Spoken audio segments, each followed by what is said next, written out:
بسم اللہ الرحمن الرحیم۔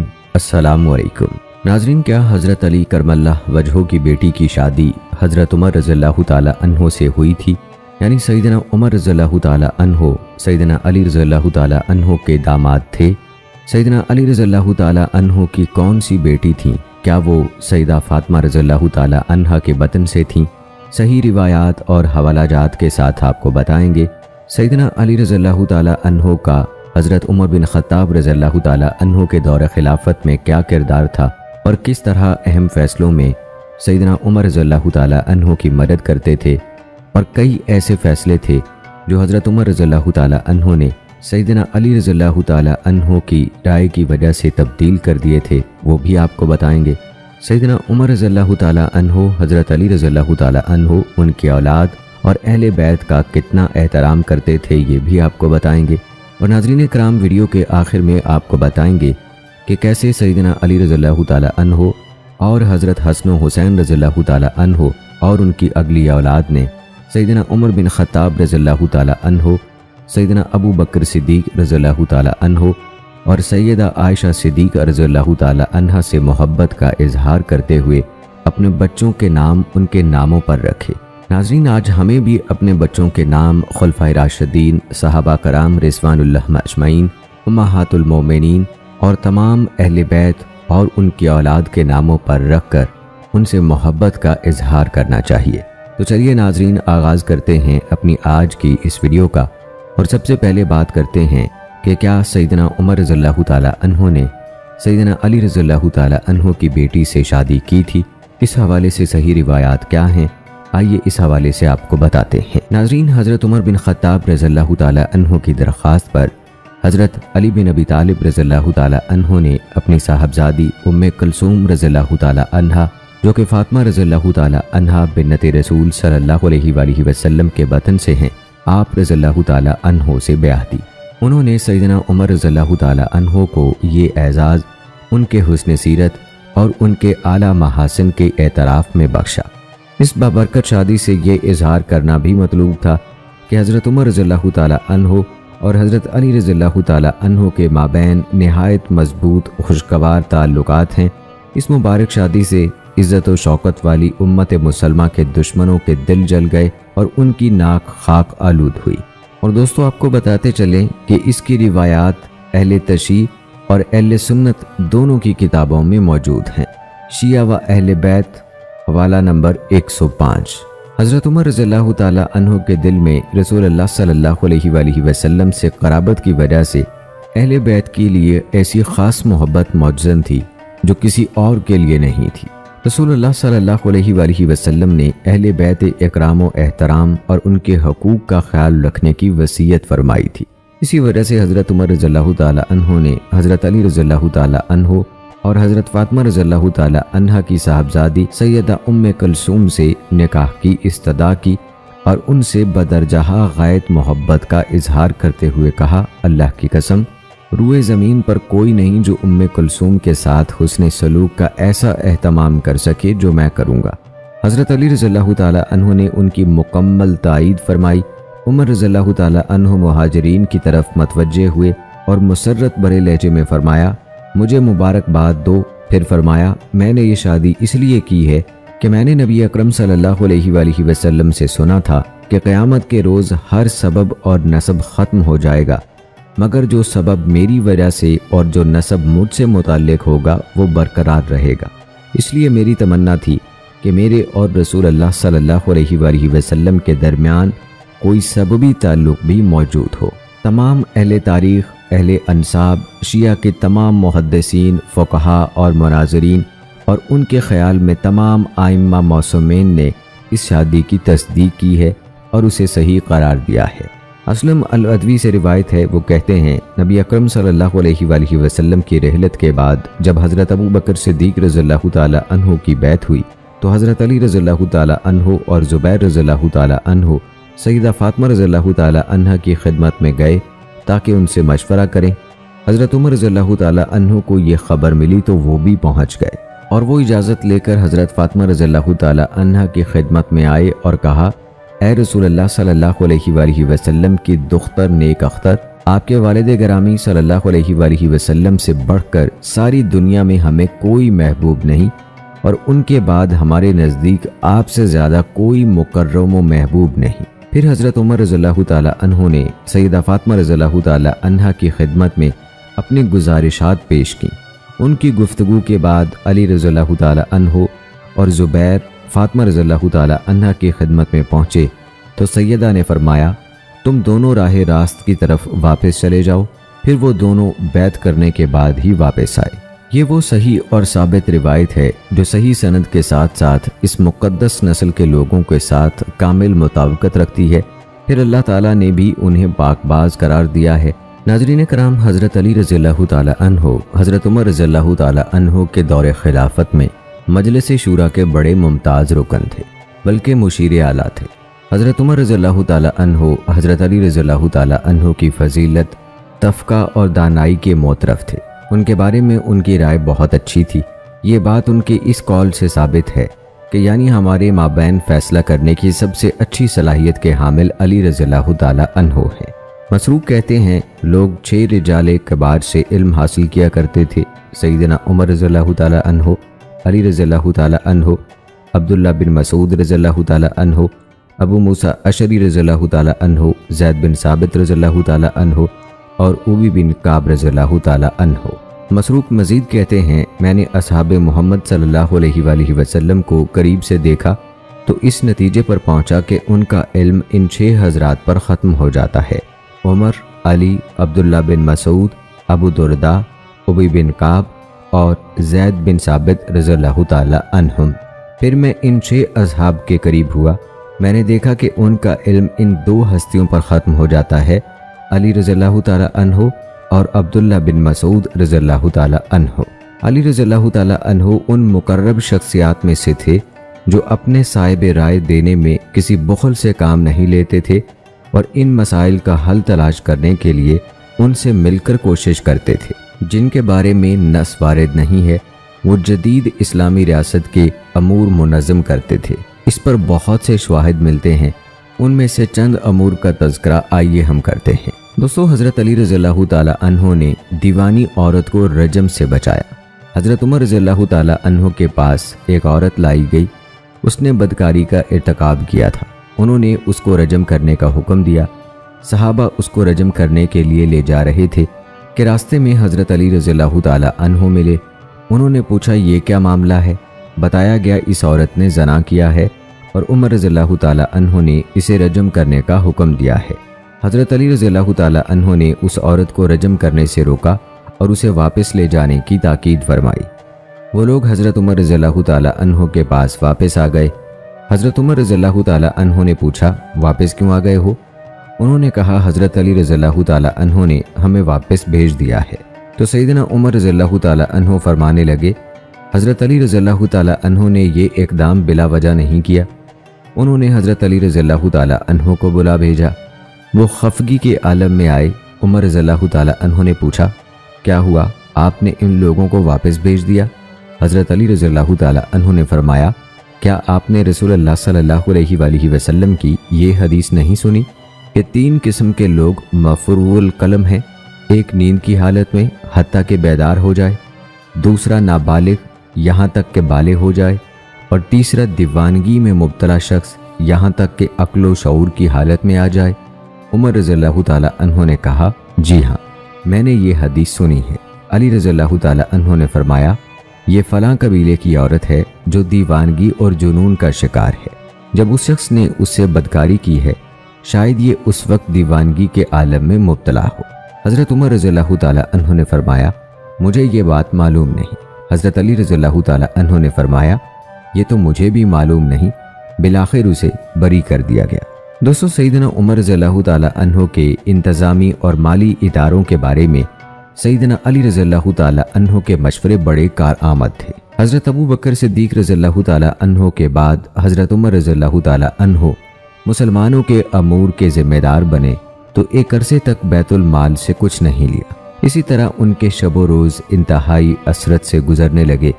وہ جو تجارت کرتے تھے اس کا منافع ان کی ضروریات کے لیے کافی نہ تھا، کیونکہ وہ رعایا کے مسائل میں مشغول ہو گئے تھے۔